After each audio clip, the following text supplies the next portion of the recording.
dalam negara.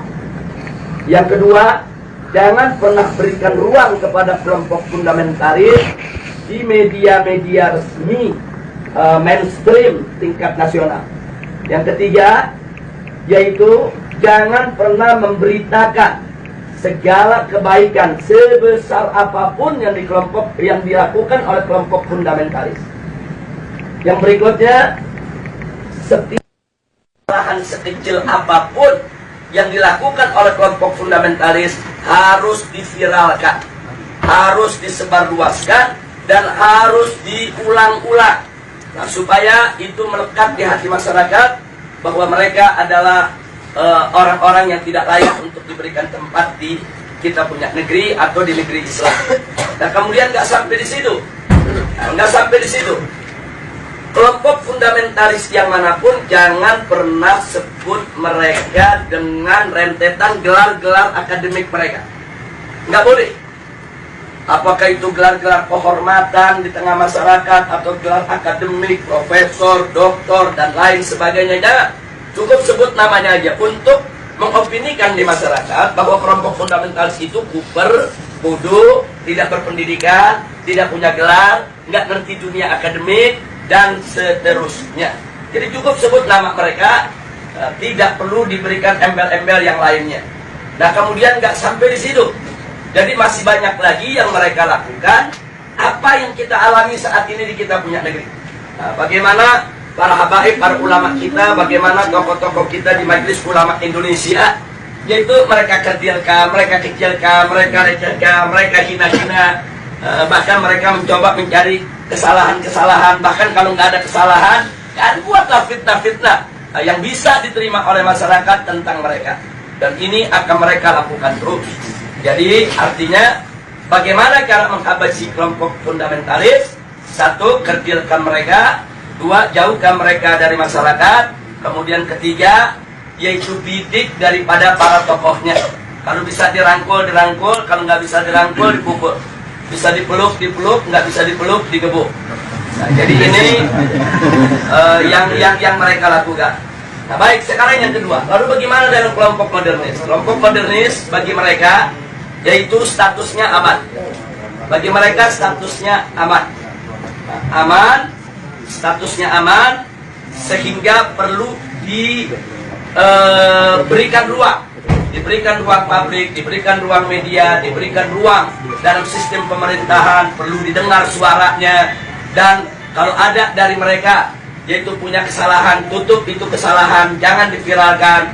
Kalau mereka melakukan kebaikan, sekecil apapun kebaikan, maka itu harus diviralkan dan harus disebarluaskan. Dan penyebutan nama mereka harus lengkap dengan segala macam rentetan gelarnya, gelar kehormatannya, dan seterusnya, dan seterusnya. Jadi posisi mereka dianggap aman. Nah, kemudian yang ketiga, kelompok liberalis. Kelompok ini mereka berikan status sangat aman. Nah, kenapa diberikan status sangat aman? Karena kelompok ini bukan hanya sekedar dianggap kawan, tapi sudah dianggap sebagai antek. Beda kawan dengan antek. Kalau modernis itu masih kawan barat, tapi kalau sudah liberalis itu antek barat. Nah, jadi mereka sudah tidak ada nilai kritis sama sekali. Nah, tapi justru kelompok ini yang mereka besarkan. Kelompok ini harus dibesarkan di seluruh negeri-negeri Islam. Jadi bagaimana caranya kelompok ini bisa berkembang? Berikan ruang, berikan finansial, berikan tempat, berikan kesempatan di media, di TV, di radio, di surat kabar, dan lain sebagainya.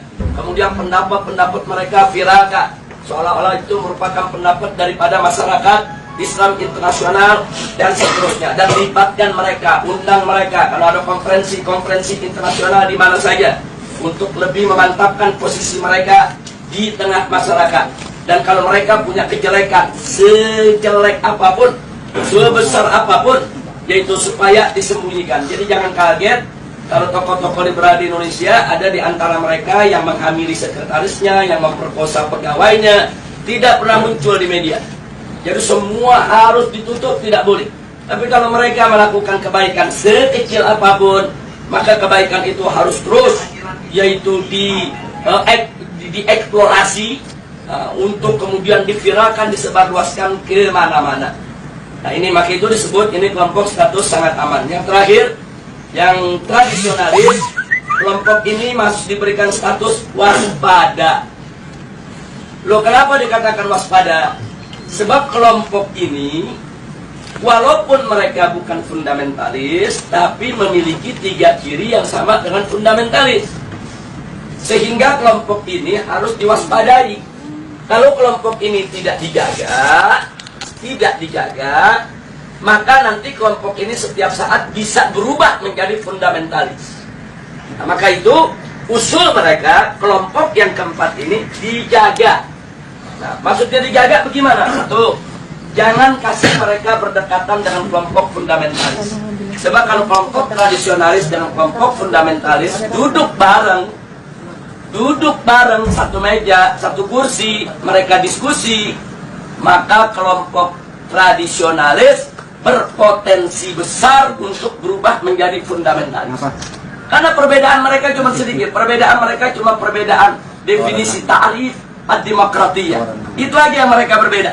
Tapi dalam soal dukungan terhadap tatbikus syariah, dukungan terhadap igamatul khilafah, dukungan terhadap sikap kritis terhadap barat, sama.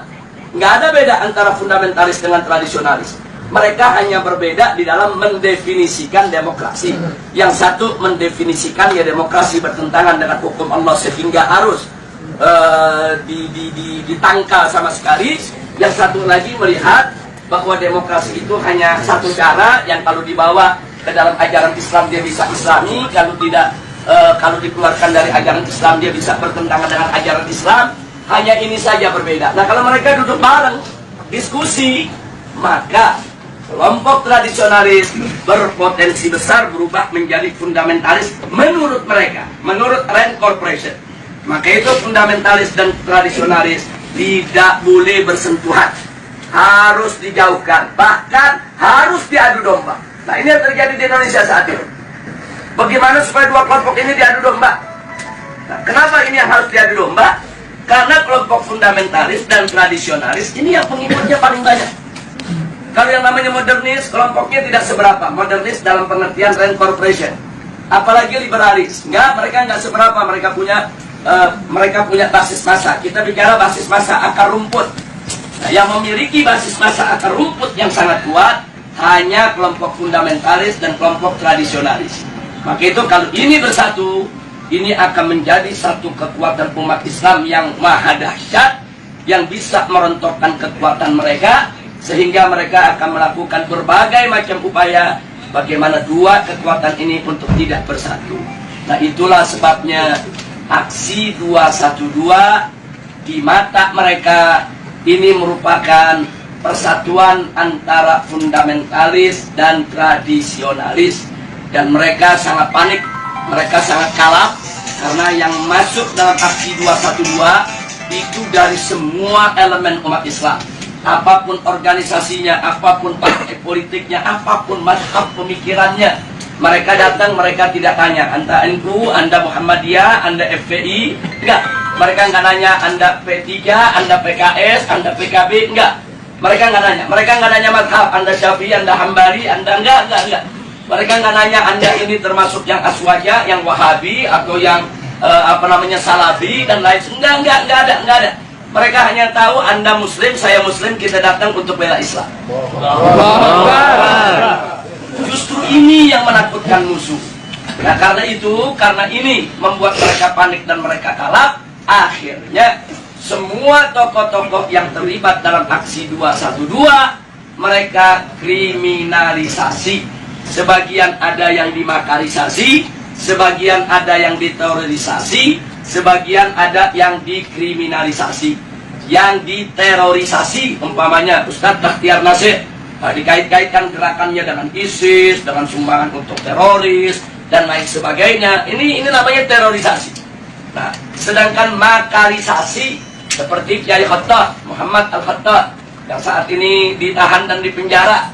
Nah, ini dikait-kaitkan dengan inilah gembong yang membuat makar, inilah yang ingin menggulingkan pemerintah dan lain sebagainya. Ini namanya makarisasi.